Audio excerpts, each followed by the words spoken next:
Assalamu alaikum, урматтуу мекендештер, Only Top каналы. Ушул күндөрү 1-2 сентябрь күндөрү Новосибирск шаарында эл аралык турнир өтүүдө.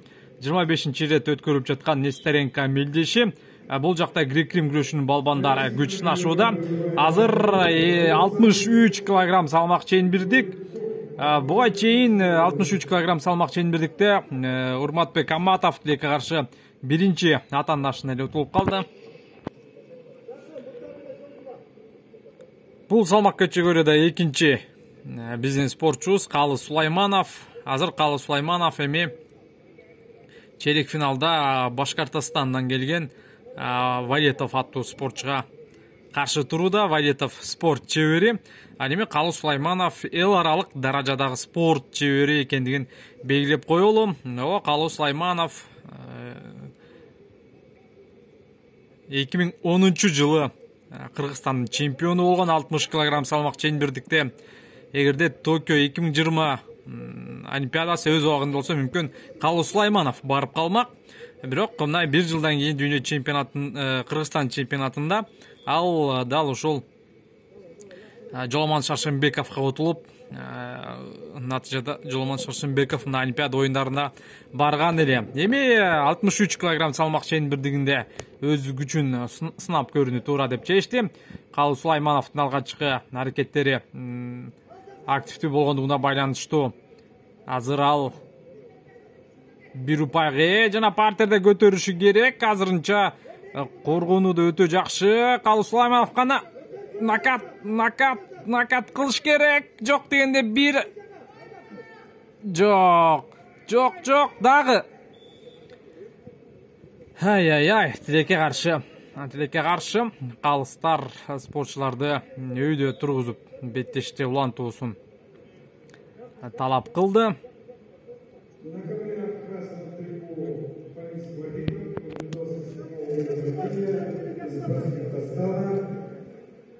Жана Калы Сулайманов азыр жок деген атаандашын эми сыртка түртүп бир өтө жакшы 4 упайды талап кылууда биздин Эркинбаев башкы машыктыруучубуз 4 упайды сулады. 4 упай жакшы. Алгач ортодогу калыс 2 упайды көрсөткөн, бирок мына башкы калыстар чогуу биргеликте кеңешип 4 упайлык аракетке баргандыгын белгиледи. Эсеп саны 5-0. Калы Сулайманов Азамат жана биринчи периоддун бүтүшүнө 32 секунда.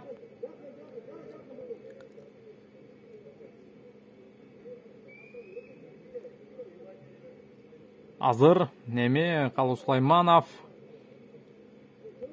бул мелдеште албетте Калы Сулаймановдон көп нерсени күтүүдө. Ой, жок, мындай тобокелдикке барбаш керек. Азыр 2 упайды көрсөттү.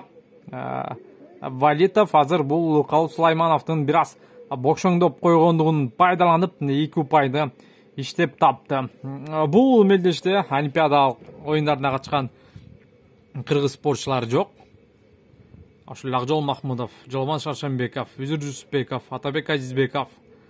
Андыктан дал ушул бул мелдештен медаль күткөн спортчулардын бири дал ушул Калы Сулайманов. Буга чейин Акылбек Талантбеков дагы 77 кг күч сынаган. Ошол эле Кайратбек Төлбаев дагы жеңилип калды тилекке каршы. Урматтуу телекөрүүчүлөр,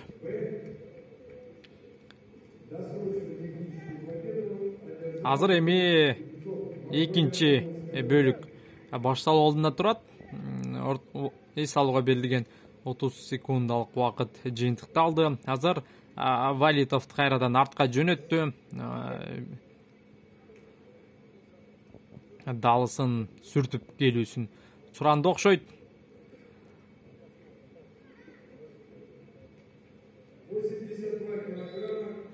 Анда эмесе калысынын ышкырыгы жаңырды. Калы Сулаймановдон эми жакшы бир жыйынтыкты күтөбүз. Себеби дегенде буга чейинки мелдештин баш салышы кыргыз спортчулар үчүн анчейин көңүл жылытарлык болгон жок, ачык айтканда. ошол эле Амантур Исмаилов жеңилди. Урмат Аматов жеңилди. Руслан Сарёв дагы бир атаандашын утуп экинчисине жеңилип калды окшойт. 5-2 азыр эскертүү берүүдө Калыс Сулаймановго башы менен сүзгүлөгөндүгү үчүн. Азыр мынакей биздин башкаруучулар жакын барыш керек экенин айтууда. Себеби дегенде пассив берип коюшу мүмкүн Калыс Сулаймановго. Андыктан ой.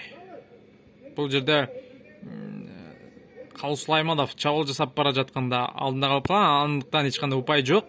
Калыс Сулайманов азыр бошобош керек. Бошобо Калыс Сулайманов.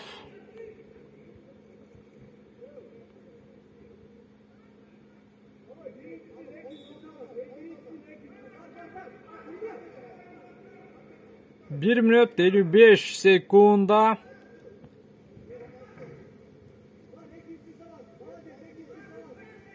Азыр мына биринчи колун салып, экинчисинде саласың деп жатат. Жакшы, берге кирүү аракети.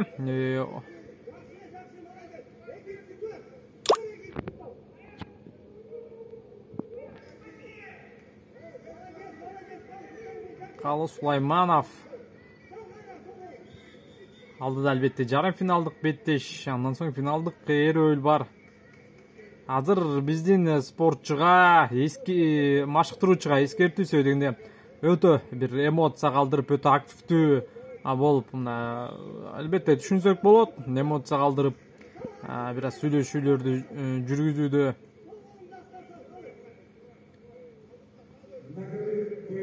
Жакшы.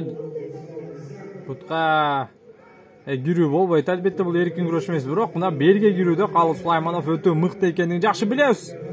Акыркы 1 мүнөт Калыс Сулайманов жарым финалга жакындап барууда.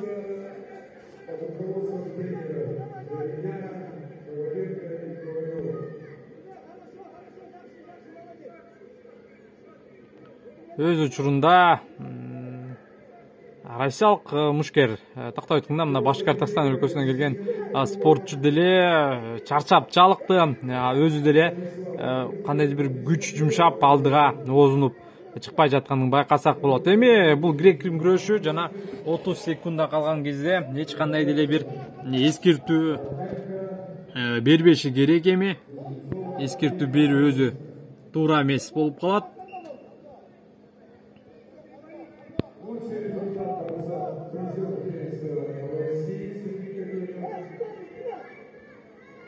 Акыркы секунда. Жана урматтуу телекөрүүчүлөр, сиздерди куттуктайбыз. Калыс Сулайманов ошентип бул мелдештин жарым финалына чыкты. Алдыда биздин каналга менен бирге болуңуздар, каналга жазылыңыздар. Финалдык жана жарым финалдык беттештерди дагы буюрса сиздердин назарыңыздарга тартуулайбыз. Биздин спортчуларга ийгилик жана жеңиш албетте.